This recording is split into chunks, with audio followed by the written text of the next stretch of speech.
जय श्री महाकाल। आदेश। तो आज की चर्चा का विषय है कि जाप में वर्जित प्रक्रियाएं क्या होती हैं, क्या नहीं करना चाहिए साधक को जाप के मध्य में। तो आज इसी विषय पर चर्चा करते हैं, क्योंकि साधनाओं की विफलता और जो जप आपने किया है, जो जाप की आपकी संख्या है, वो आधी हो जाती है। साथ में कुछ दोष प्रकट होते हैं और भी कई प्रकार की समस्याएं आती हैं, क्योंकि साधना करने के बाद व्यक्ति अगर साधना करता है तो अपने जीवन के बदलाव हेतु करता है, लेकिन वो बदलाव तो रहा सहा, लेकिन उसके जीवन में और भी कई प्रकार की समस्याएं प्रकट होना शुरू हो जाती हैं। तो आज करते हैं जाप के मध्य में वर्जित क्रियाएं क्या है, क्या नहीं करना चाहिए, और जाप अगर आप करते हैं तो विशेष क्रियाओं पर सतर्क रहना चाहिए, विशेष प्रक्रियाओं पर, क्योंकि वो स्वभावतः होती है, सभी के साथ होती है। जब साधक प्रारंभ करता है आध्यात्म में साधनाएं करना, या आध्यात्म में प्रवेश करता है या जाप करता है, तो ये स्वाभाविक प्रक्रिया है। क्योंकि कई बार प्रश्न आते रहे हैं कि जैसे जाप कर रहे हैं वो हिल रहे हैं। जब आप जाप में बहुत गहराई तक डूब जाते हैं तो शरीर हिलना शुरू हो जाता है, लेकिन ये एक क्षण बाद वर्जित है। क्योंकि इसके बाद अगर आप हिलते हैं और माला भी हिलती है, स्वभावतः आप ऐसे माला पकड़े हुए हो, जब आप हिलते हैं तो माला भी हिलती है। अगर माला में आवाज हो रही है और माला हिल रही है तो आपके जाप, आप जितना, मान लो आप 20 माला जाप करते हैं तो आपको केवल 10 माला का फल मिलता है। ये आप करके देख लीजिए। तो साधक अगर साधना के मध्य में अगर हिलता है और माला भी हिलती है तो जाप का फल आधा हो जाता है और शक्ति रुष्ट हो जाती है।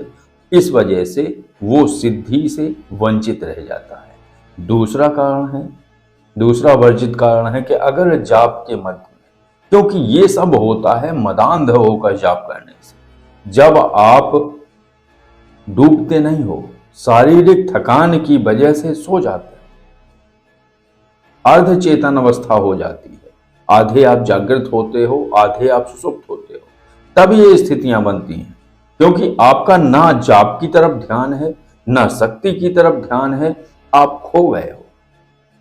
तो दूसरा कारण है, अगर आपके हाथ से माला छूट जाती है जाप करते हुए, अगर माला आपके हाथ से खिसक जाती है तो इसके परिणाम भी भयानक होते हैं। इससे साधक के ऊपर विपत्ति, संकट और समस्याएं घटित होती हैं, क्योंकि इससे शक्ति और ज्यादा रुष्ट हो जाती है कि जो व्यक्ति जाप कर रहा है जिस शक्ति का, और जाप करते हुए वो बिल्कुल भी कनेक्ट नहीं है, बिल्कुल भी उसे याद नहीं है, और वो अर्ध चेतन अवस्था में पहुंच गया है, वो सुषुप्त हो रहा है, वो सो रहा है, और माला छूट जाती है। माला ऐसे नहीं छूटती है, जब आप जागृत होते हो कतई माला नहीं छूट सकती है, और माला छूट रही है यानी आप सोने की स्थिति में पहुंच गए।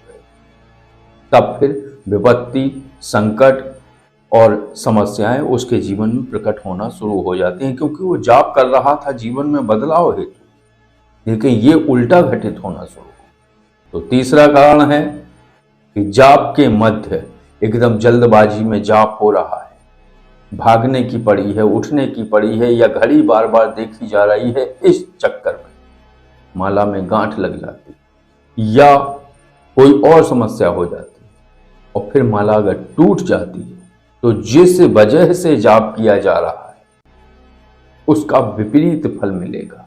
मान लो वो साधक महामृत्युंजय का जाप कर रहा है और माला बीच में टूट जा रही है, तो उसे मृत्यु तुल्य कष्ट होने की संभावना है, और भी कुछ हो सकता है। अगर वो व्यक्ति धन प्राप्ति हेतु माता लक्ष्मी का या माता आसुरी लक्ष्मी का या धन प्राप्ति हेतु कोई भी जाप कर रहा है, कुबेर महाराज का माला टूट जाती है, तो ये समझ जाना चाहिए साधक को कि अब उसके जीवन में धनाभाव घटित होने वाला है।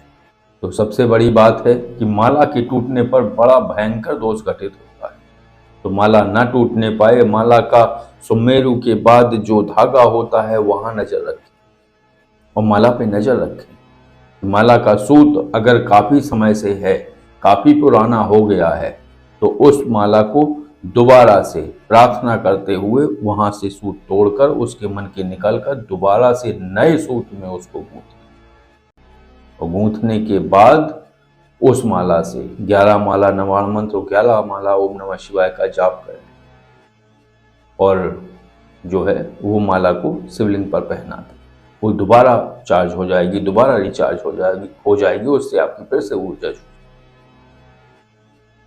तो ये विशेष बातें ध्यान रखनी होती हैं। लेकिन अब करते हैं बात, अगर किसी कारणवश माला अगर छूट गई तब क्या विकल्प है।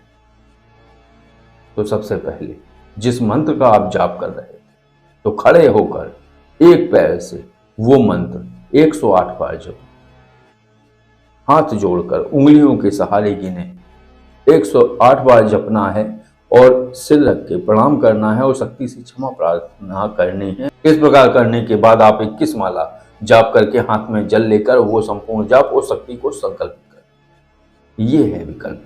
अगर माला टूट जाती है तब भी ये विकल्प है, कम से कम 1000 मंत्र जाप आपको खड़े होकर करना है, हाथ जोड़कर और एक पैर पर खड़े होकर, तभी इन चीजों की क्षमा प्रार्थना होती है। नहीं तो पता नहीं चलता है, कई लोगों के जीवन में यही चल रहा है। तो जीवन को बदलने हेतु, अपनी समस्याओं से निकलने हेतु वो जाप करते हैं, साधना करते हैं, सब कुछ करते हैं, लेकिन लाभ कुछ प्रकट नहीं। ये इसी कारण है कि कहीं ना कहीं वो चूक कर रहे हैं, वो हिल रहे हैं जाप करते हुए, आधी आंखें खुली हैं आधी बंद हैं, उन्हें पता नहीं चलता है वो कब सो गए। और तभी जब आप मदांध हो जाते हैं, एक नशा होता है ऊर्जा का, तो एक नशा होता है थकान का। शरीर थका हुआ है, नींद पूरी नहीं हुई है, उस स्थिति में आप जब जाप करेंगे तो सो जाए, तो शरीर भी हिलेगा, माला भी हिलेगी।